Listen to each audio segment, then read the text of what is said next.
भद्रक पुरुणा बजार अंतर्गत धनातुला नयानगर गाँव में बाघ आतंक। संध्या समय रे एही गाँवर पाख जंगल रे एक बाघ बुलुथुबा स्थानीय लोक माने कहिथिले।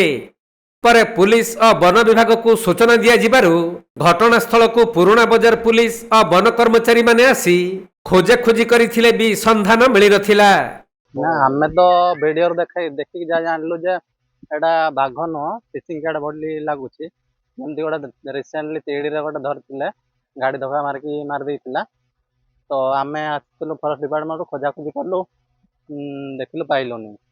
जदि फर्दर केबे आसीबो ताहले हमको जणैले आमे 24 आवर आमे रहिछु हमको जणैले आमे आसी फर्दर चेकिंग करिवो। गाँव लोक भयभीत अच्छे जेहेतु राति हेलानी बढ़लानी किसी असुविधा हेले कौन करा ना ना सी स्टेप नहीं खोजाखोजी करिया खोजाखोजी कलु आ फिशिंग कैट माने मनीष किसी क्षति करबनी एते तेणुक मनीष मैंने भयभीत हवा दरकार ना अचिंतार रही पारे।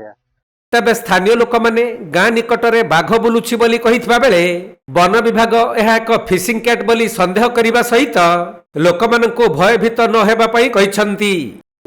कौन एक्चुअली घटना कौन लोक भयभीत सन्ध्या बेले शुणा पाइली आम से वार्ड पिला गोटे मत भिजुआल पठेला कहला भाई भाई आम वार्ड गोटे बाघटे भाया जना पड़ी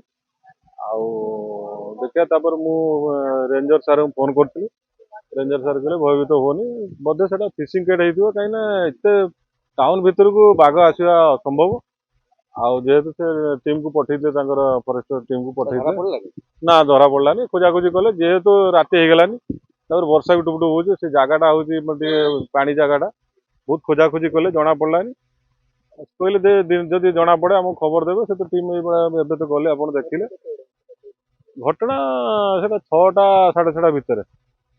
हाँ ठीक लोक तो भयभीत थिले जेहेतु टीम फॉरेस्ट टीम आसिकी आश्वासन देले कहले जेहेतु एटा फिशिंग कैट आप भयभीत होंतुनी जदि फर्दर केमती जदि तार किसी आप देखते आमको फोन करिए आम आसबू।